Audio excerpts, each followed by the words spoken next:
All right, guys, and welcome back to the Super Smash Bros. Ultimate Nintendo America or North America Open 2019. I'm here with just a great family right here. Just a straight up great. I've known these guys for so long, so I'm so happy to talk to them. But Supergirl Kells and Supermom Kells here. About to kind of talk to you more about the family aspect of gaming. So as I said, these guys have been going to a lot of tournaments for a long time. I think I met Kells in 2012, and her mom has always been there in the background watching, supporting, taking pictures. But I just want to know, how has Smash brought your family closer together? Well, basically, I mean, you know, being together is very important in a family. And I find that being part of Smash really helped a lot in a lot of ways that we interact no matter what. My husband's at home, my son, and we're all texting away to see what's going on all the time. So I feel that we're totally supportive. We go home, we talk about this whole thing, every event, right after an event, which brings the family completely together, which is these days, you never have time to be with the kids anymore. So I find that very important. That's how Smash has helped us a lot. Very good. Can we give a hand for Adele? That is amazing. What a supportive, lovely parent here.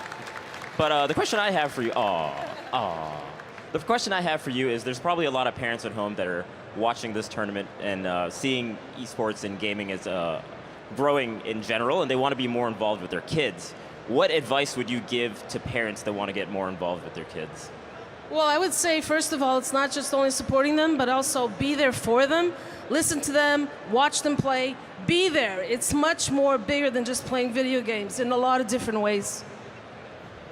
Very good, very good. Thank you so much. And also shout outs to Supergirl Kells for the amazing commentary. You must be so proud to have her all the way out here. Pro player turned commentator, man. That's how it starts. My job's not secure. What's gonna happen? What's gonna happen? But okay. Shout out. All right, quick shout out. I want to give a shout out at home to my dad and Jay, who are watching right now. I love you guys. Thanks for your support. We wouldn't be here without you, so thanks. Do you want to shout out anyone as well, Adele? I love you guys, everybody. Thank you. Well, sweet. Thank you so much for joining us. And it is now time for the Super Smash Bros. Ultimate North America Open Grand Finals here at PAX East. Take it away, casters. Thank you, Vish. Thank you, TK. Thank you, Adele, and thank you, Supergirl Kells. So good to see that parental support. You know, you don't see that everywhere, but as esports grows, as we see this level of competition rising, it's awesome to see sort of parents really backing up.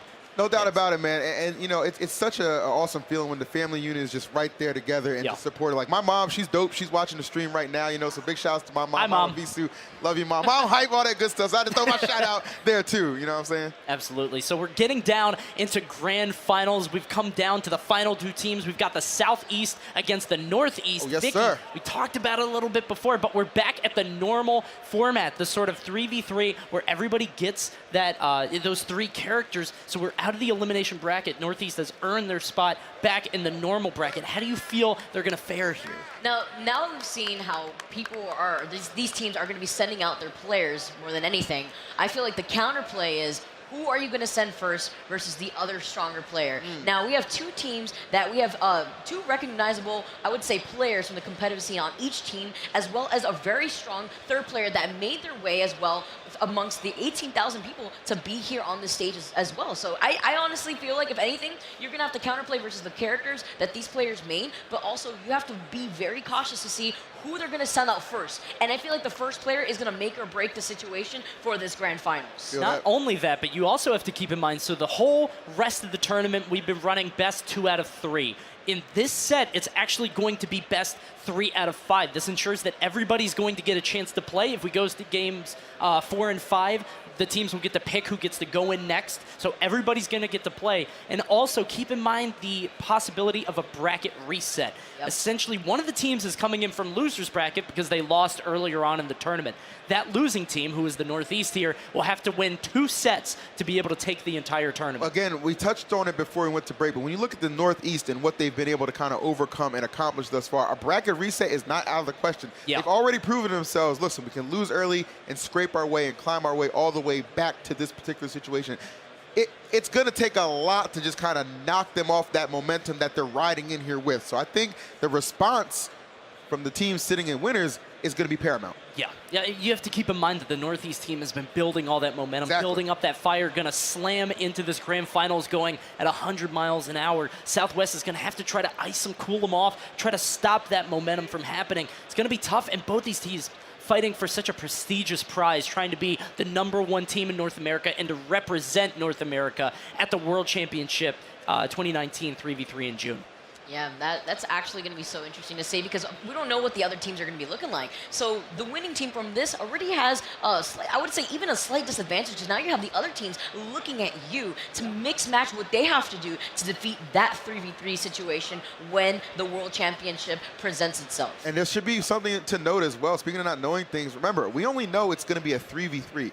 We don't know the format. Yep. We don't know the That's very rules, the true. stages, the breakdown. So Nintendo keeping that a little bit under lock and key, which I'm excited about because it's those big reveals that really kind of get me hyped up for these things. We just know that the 3 individuals who come out on top at this event, they'll be present. That's all we know, and we're going to see John Numbers, Wrath, and DTFAUX, or I'm sorry, John Numbers, Seth, and DTFAUX going up against the other team. I mean, John Numbers, Wrath, these guys, 2 very strong competitors. We saw them all throughout the day just really dominating their opponents, but DTFAUX really making a name for himself as well. He's had some standout moments, I'm telling you, and you know, this right now, where they're gonna need him the most, you see that Team Southeast, they are full of just talent for good reason. Wrath, Poltergust, DEVONTE, they are looking to capture that title. They're not thinking about a bracket reset. They're ready to end it right now. And one thing that I wanted to point out, so we talked about DTFAUX sort of being the dark horse on the Northeast team. We got to talk about DEVONTE because Yes. Poltergust and Wrath were definitely the 2 favorites on the other side, but DEVONTE has been pulling his weight and then some in this tournament. Yeah, DeVonte is actually, I would say, doing such a good job at not only representing Wario, but playing his moveset in such a particular way that it makes it difficult to play an aggressive play versus such a patient player as we've seen from DeVonte. Definitely, and I think we're about to get ready for Grand Finals. PAX Arena, are you ready? Let's go. I know a lot of you been here from the start. We appreciate you, man. You're not going to be let down. This is going to be a heck of a Grand Finals affair. And you got to imagine Northeast has the home field advantage, right? I mean, you know we're what? New England. Essentially, yes, but when you perform as well as the Southeast has, you kind of make some fans on the fly. You know what I'm saying? I'm coming up with West Coast Johns. That's what it is. You know, we're 3 hours behind. That's all it is. You guys have an excuse, but have to see how these guys play out. I'm really interested to see sort of the characters that they're going to use. If we're going to see the Mii Sword Fighter again from John Numbers, it didn't really pop off when we saw it. Yeah, we were talking it up too, I feel like. But really, I feel like most of the work is coming from Inkling and then second to Palutena as well. I will speak on behalf of John Numbers. I don't think that stage yielded itself to him. Again, it was Battlefield, it was Palu, and she was content to just camp on those platforms. Made it really hard for it because, you know, Sword Fighter already has a very stagnant neutral, if you will. You have to rely a lot on the tornado and the chakrams to kind of get things going. When you're just jumping around and around like that, it's hard to deal with. Yeah, I don't know if he's going to pull it out again. Mii Sword Fighter, definitely one of those characters that sort of scales with how little the opponent knows about him. I agree. So I'm interested to see how that goes here as we start off. It's going to be DTFAUX against DEVONTE. We talked about this just a second ago. Both these guys being sort of the backbone, sort of the base of their teams. All right, so good to see them kind of kicking things off. Congo Jungle, we'll see how this one shakes down. Palu versus WeFit. All right, already Luma removed from the equation. See that header, throwing that soccer ball, getting himself a little bit of momentum and really accumulating this damage early on. I'm loving what I'm seeing from DTFAUX. And I was going to say, DTFAUX really impresses with the Wii Fit trainer too. The Golden Hammer hanging right above on that platform, although the pressure's not going to be enough against DeVonte. Not only is that shield pressure coming out, but that the small shield actually allowing itself to get shield poked as well. That was absolutely insane, and what a hot start for DTFAUX. DeVonte with some work to do. DTFAUX just really earning his prize if he can make it to the end here. But keep in mind, they got to win 2 sets. DeVonte going to try to take him out here. There's the back throw, and you got to get back on the stage against DeVonte because that dude can edge guard. I already know TEARBEAR finding that out in an exchange earlier on. So DTFAUX coming back now. A little bit of pressure being applied from DeVonte, but actually kind of just backing off and letting him get back for free. Wii Fit trainer's so scary off on the side. You do not want to chase her off stage if you can help it. DTFAUX really making use of that neutral or popping DeVonte up in the air. Yeah, let's also talk about the fact that the stage allows you to recover from below the platform. Oof. Nice. All right, DeVonte trying to find these hits. Certainly trailing a little bit right now. Getting that smash ball could really change the course of things. Mario looking for the finale. Can he find it, though? The opening finds itself, and there it is, blazing a trail and removing that stock. I have never seen that move hit that close. That was just right on top of him. Awesome stuff by DeVonte, but now he's got to get through the Incineroar. Again, the main of DTFAUX, who knocks DeVonte up in the air. See him trying to go for that low that was recovery. scary, yeah. Avoiding that smash attack. Gets the two parts actually for the Dragoon. Now remember how the Dragoon actually could KO you at any point of the stage unless you're on Battlefield, which actually has larger blast zones. For DeVonte, that could be the game changer if he can assemble this and piece it together. Oh, I love that anti-air, using the super jump punch to just scout him out when he's coming in high. It's so good against Incineroar because Incineroars will like to approach from the air just because they're so slow on the ground. If you just pop out, what the? Oh, who does that? Out of the stage. He just wanted to approach with it. I respect it. It worked at that point. But he finds himself off stage with no jump. He's going to be losing the Mario now, but we have the Wario coming out. We got the main with the 1v1 situation here, although DTFAUX does have another Mario waiting for him after the Incineroar. All right, this will be big time. Put your main into action right now. See if we'll be able to get rid of this stock Incineroar. And that bite is so good. It covers the ledge, covers so many options. Love it. Excellent slap. What a way to challenge that cross chop attempt, but the second one gonna get himself back to the stage, 119%. DeVonte trying to find a way to take off this Incineroar stock. Goes a little bit too low and he loses stage control. Does not grab the ledge.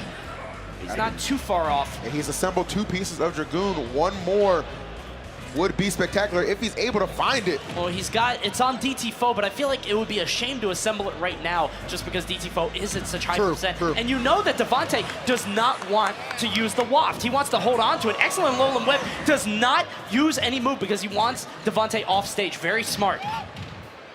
Is it? It's on. Oh, it was. Oh, I thought it was on. I thought he it was released on him. him. Let's see, projectile is there. You got the proximity mine. The bite, he's going to DI up. Yeah.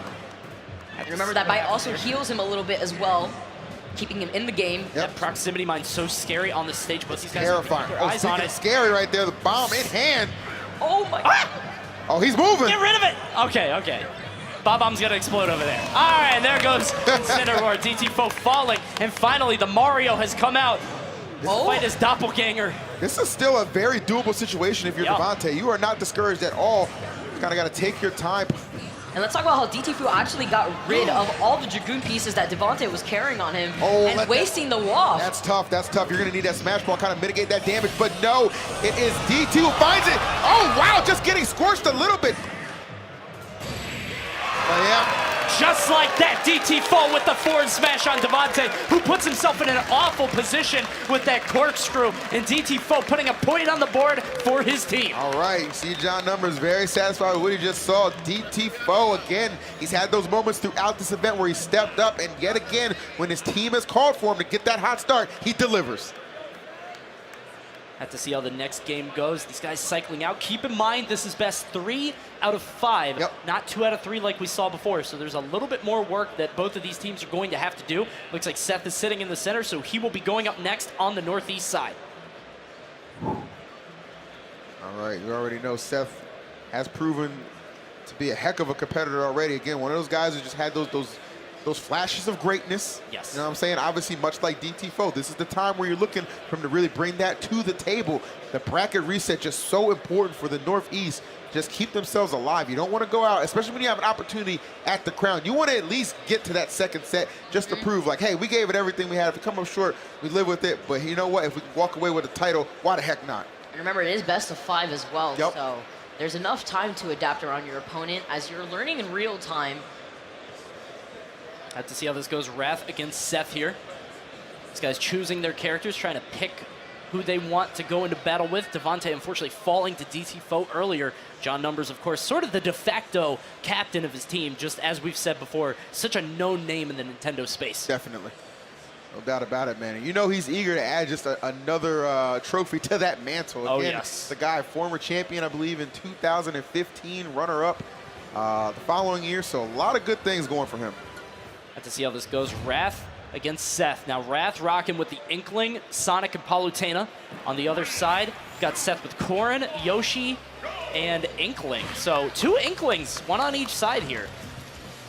Yeah, we see this as a common factor. Seth already opening up with trying to space out Wrath, gets the rapid jab, trying to rack up all that percent, and spacing with the fairs.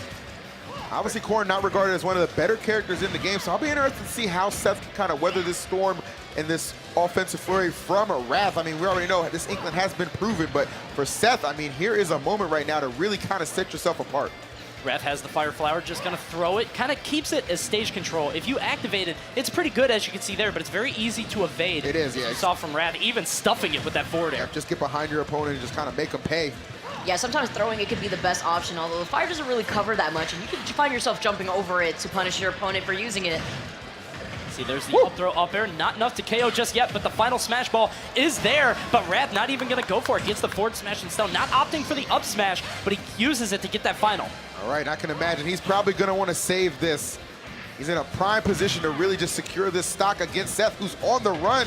The pressure right there from Wrath paying off, and the smash ball remaining intact. Yes. And this is so scary because Inkling, again, one of those characters that racks up damage so easily. Have to see how Akira comes into this battle. You can see Yoshi struggling to find his way, and he uses it as an edge guard, but Yoshi able to power armor through it. Yep, that's that heavy armor coming out on Yoshi's second jump, and that's why you can find yourself jumping over moves that actually are supposed to keep you in hit stun. A fantastic play thus far, though. Wrath, he is really just kind of, he's already lapped Seth in percent, full stock lead. I mean, you couldn't script it any better. Yeah, Jeff Kawasaki coming out too. I love Jumping him. back towards the stage. He's so cute. He's serving the dishes. Throwing out some plates, trying to find his target on Yoshi, throwing some dishes. Cute but deadly, no doubt about that, man. Let's see, there's the up throw, goes for the up air, will connect, but not enough to KO. Wow, I mean, this first character for Wrath. Oh no, Arcade Bunny is out. You see Wrath narrowly getting out of the way of his own assist trophy. He just barely dipped past it. Seth has got to be on guard, but it's not even going to matter. That up air is going to do it. And now it's an Inkling fight as Wrath has got 3 stocks. Seth's 1. He is just dominating, making really short work of Seth. And again, that's no knock against Seth. We know how talented he is, but Wrath, when he's able to perform and get to this level of play, you just see the dominance, and it is truly outstanding thus far, Coney. Yeah, the momentum right now is actually insane. He only taking 99%. You see Seth trying to go low to actually try to punish him there, but Wrath is just not giving him the opportunity. His management with these assist trophies, I feel like, has just absolutely won him stage control. And Seth is just getting the short end of the stick on all these exchanges. No and way! Wrath hands off because his assist trophy was feet on. My goodness, what a display. Rodan coming out super strong with that afterburner kick. That was exactly what Wrath needed to seal the 3 stock. And with that Southeast putting themselves on the board, we're 1-1 now. All right. Again, guys, best of 5, so still a long road to travel. And keep in mind, if this does go to best of 5, if this goes to game 5, that means that 2 players are actually going to be playing twice. Yep. So I'm a little interested to see who we're going to save. John Numbers finally going in for his team against Poltergust. You're going to imagine, in terms of characters, Poltergust going to be using Yoshi, John Numbers going to be using Inkling, and of course they've got other characters on the side. Poltergust using Pac-Man to great effect earlier. If Polt can get this done right here against John Numbers, this is a huge swing. Yes. For their side. Like, seriously, because you got to consider, again, you know, somebody can go twice if needed. Still got Wrath. Yeah. And those reserves, you know what I'm saying? A lot of good things can happen. I feel like Polt knows he can potentially put this thing away in the bag, but John Numbers is somebody, this man does not go down without a fight. Aside from game results, I feel like it would also really impact the mentality of the team as well. Yeah. If Polt really does take it over John Numbers, I feel like the foundation of the team will be a little swayed. I think they're going to be in a very good position. Have to see how this goes. Poltergust and John Numbers both selecting their characters right now. I think we're not going to see anything crazy. I'm curious if we're going to see me Sword Fighter out of John Numbers, just because, as we said before, sort of an unorthodox pick. We know he plays so many different characters at a top level. Not sure if he's going to be relying on me Sword Fighter for this one. Right.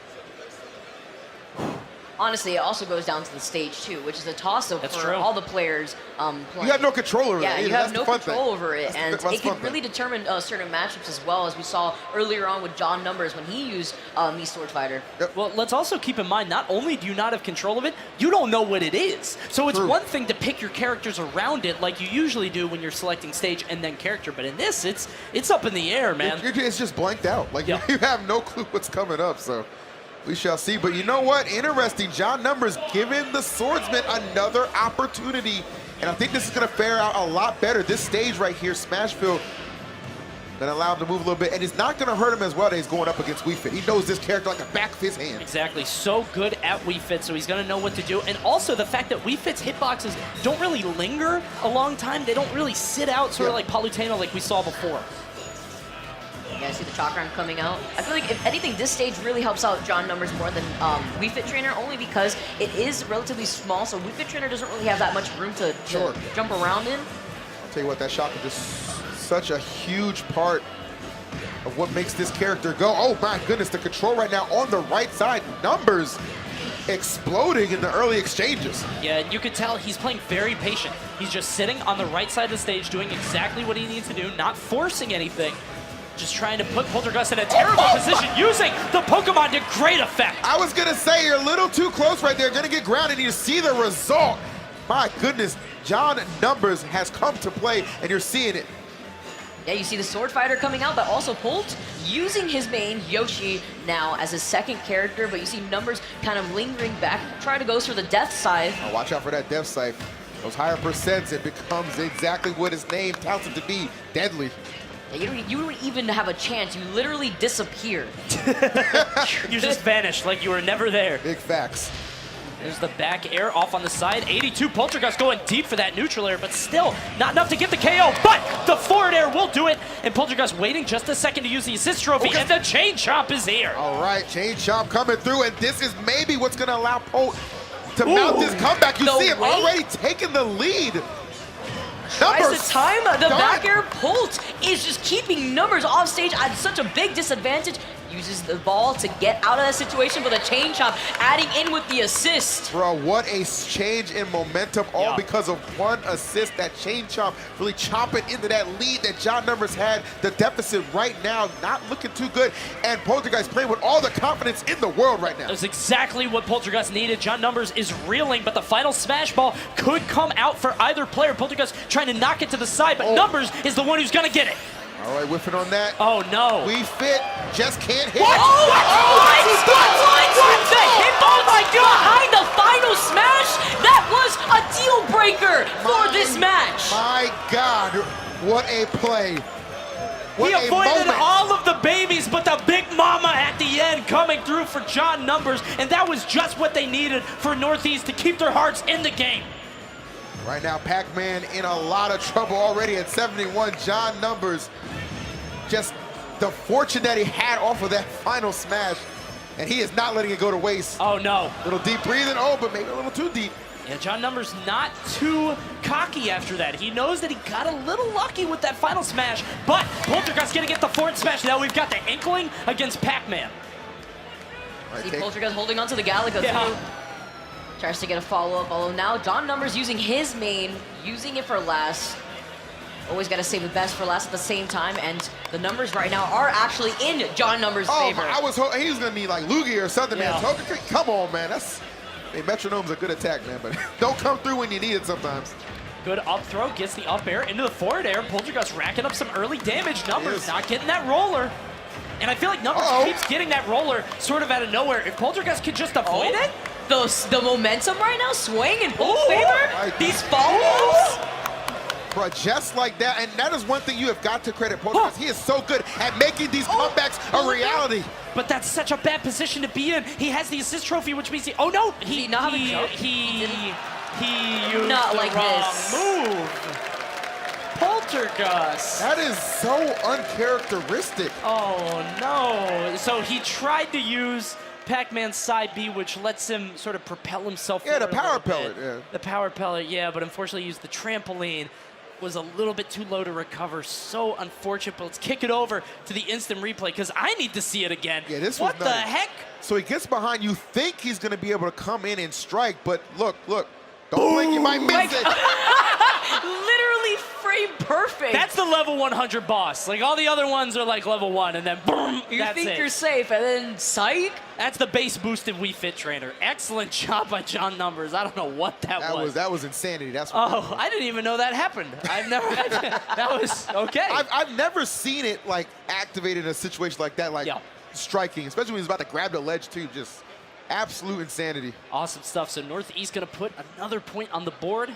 Looks like it's going to be 2-1 for them. And of course, keep in mind that bracket reset. It's not over if Northeast wins. If they win this next match, then they're going to move on into the next set, which is going to be exactly the same, but everything resets. But instead of dragging things out, you have an opportunity to close it up right now. That's tremendous for them. They need that kind of advantage. I'm telling you, if Polt had got that win there, it was all but done. I agree. John Numbers came through in the clutch when they really needed him to shine. And one thing to keep in mind, John Numbers is staying in the position, so he's going to fight this next battle as well. He's got momentum. He's got the fire on his side because he just played. Meanwhile, on the other side, Wrath is going to play in. Both of these guys sort of the de facto captains from their region. Absolutely.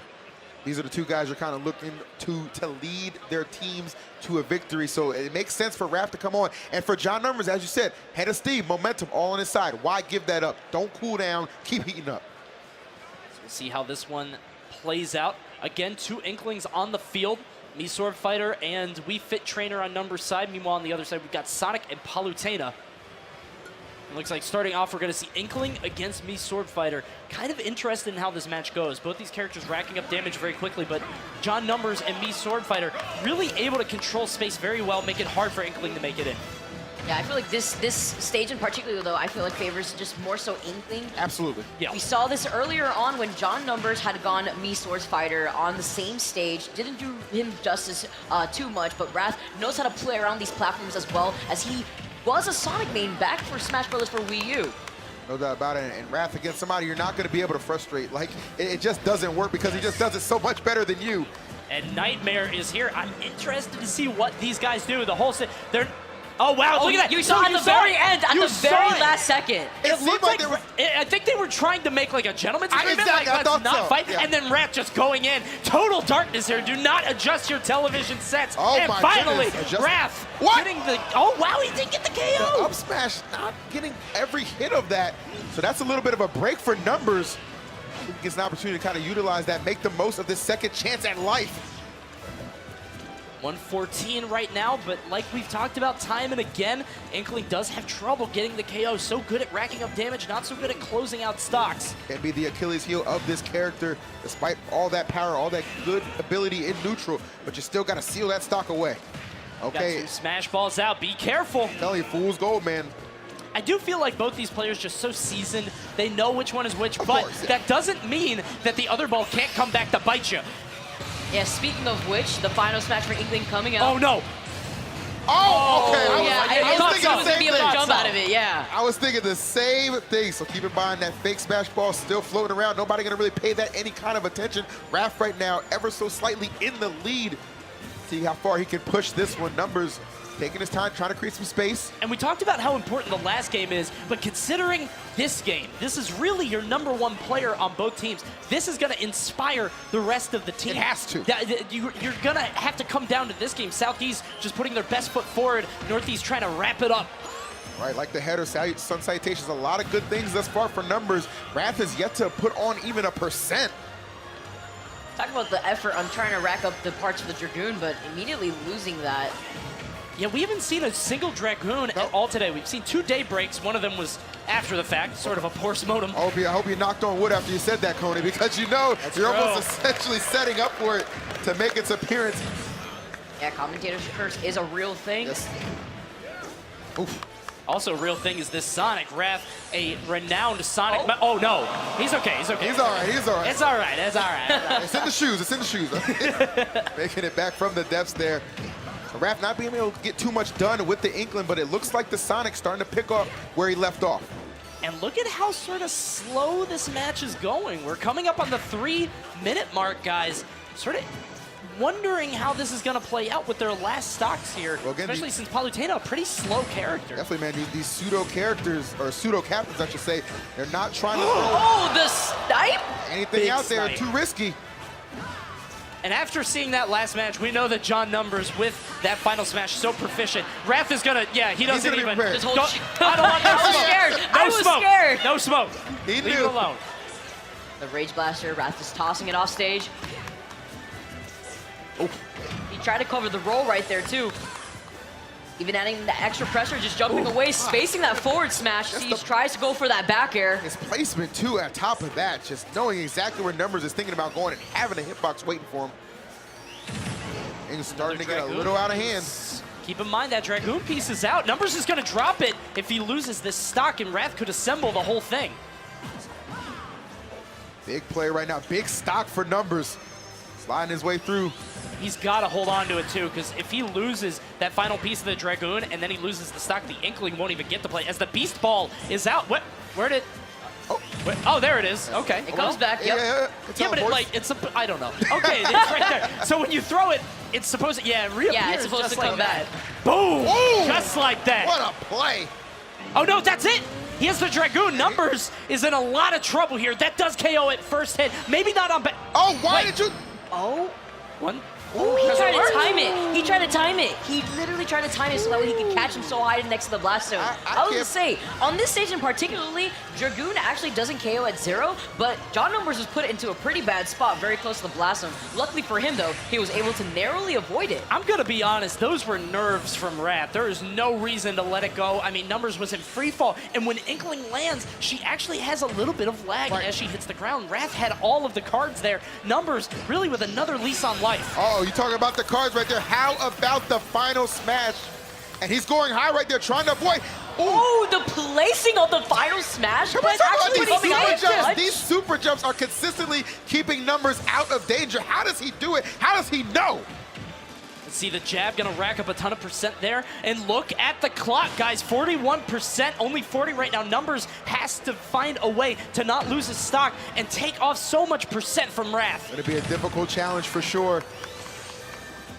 The boomerang is out. Numbers picking it up, but he's going to take that kiss from Wrath, the big mwah, and that's going to do it. And now we're in a Game 5 situation. All right, and you kind of had to expect this at this point.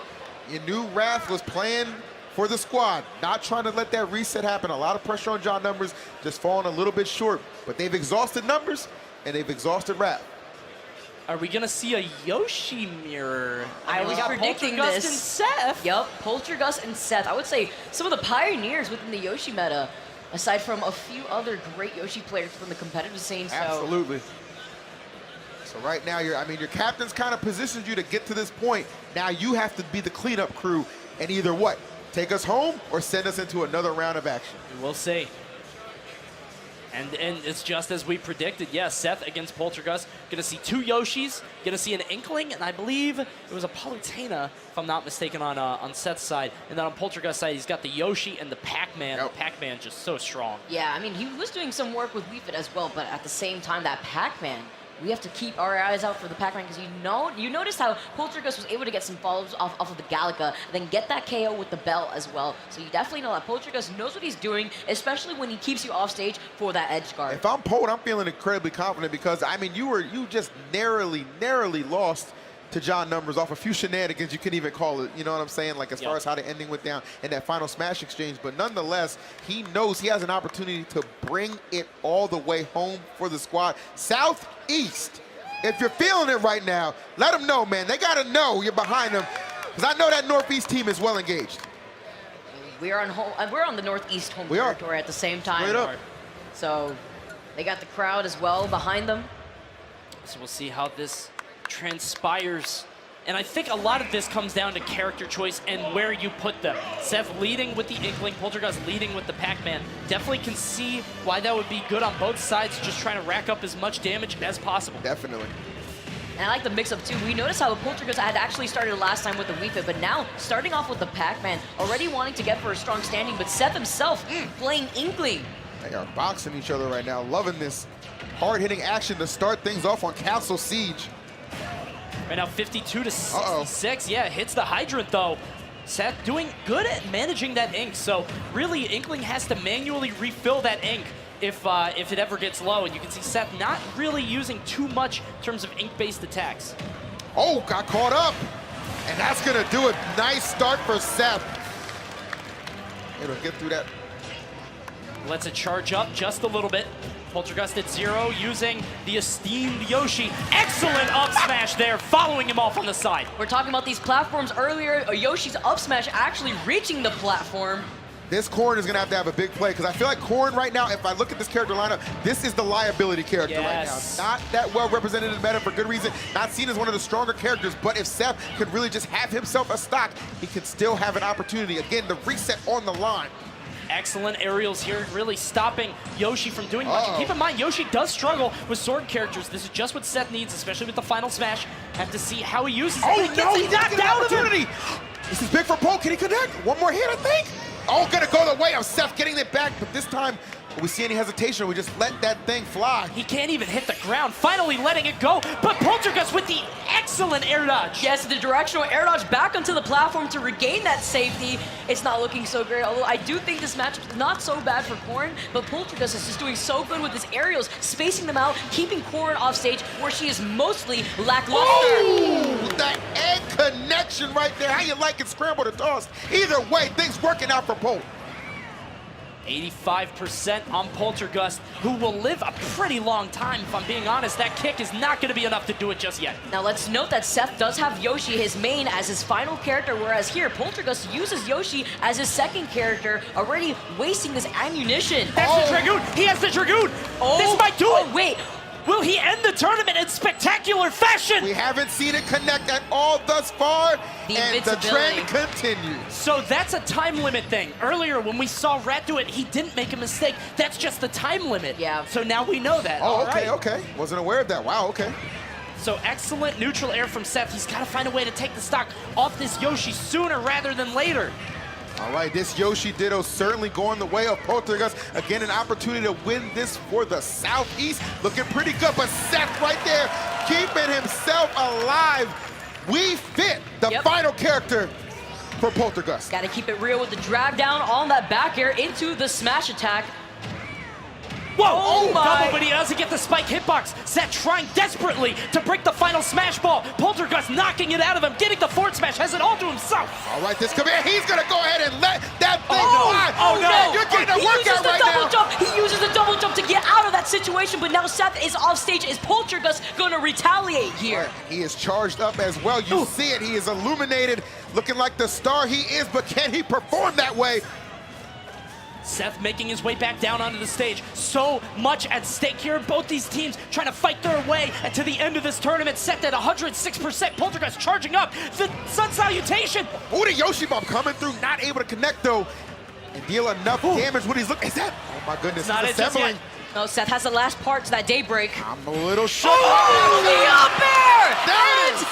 The Southeast! It is all over. Poltergust locks it in for Team Southwest, and they are your Super Smash Bros. Ultimate North American Open 2019 Grand Champions. So well deserved. When you really get into a situation like that, you know that the team is looking for you to close it down, put the nail in the coffin, or in that case, the up air to the skies. Poltergust not disappointing, and that is your champions, Team Southwest, on the victory screen. What an amazing performance from Team Southeast, honestly. Just understanding what was going to happen here. They knew what they needed to rack up the percentage necessary to take out that stock. The last stock, last hit situation. We called that this was going to happen. We called it. Last game, it went down all the way to that last game when every hit mattered. All the teams so evenly matched throughout the whole tournament. All these guys just playing their hearts out, trying to represent North America in the World Championships that we'll see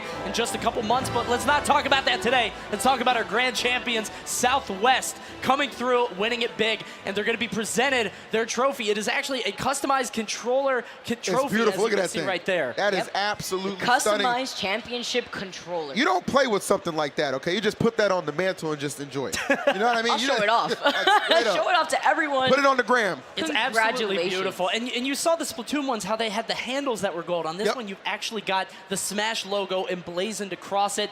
Excellent stuff. Very well deserved for this team. I like the fact that they differentiate, too. I think that's really cool, you know, kind of customizable in a sense right there. And I'm telling you, man, DeVonte, Wrath, and Poltergust, hard-fought victory, a grueling, grueling set of matches they had to overcome, but they got the job done in the clutch.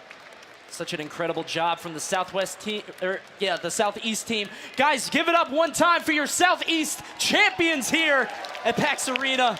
North American Open. These guys could not have earned it more. You know that Mama Raph is smiling backstage. You already know, she man. called it. She called out what her son's playstyle was, as well as recognizing the competitive nature of this game, of esports in general. And we're going to be seeing the Southeast team also on June 8th in LA for the Smash Ultimate World Championship 2019, facing off in a 3v3 situation with so many other countries. Guys, thank you so much for joining us here at PAX East for EE, Vicky, Kitty, and myself. We thank you so much for joining in. We'll see you next time. Take care.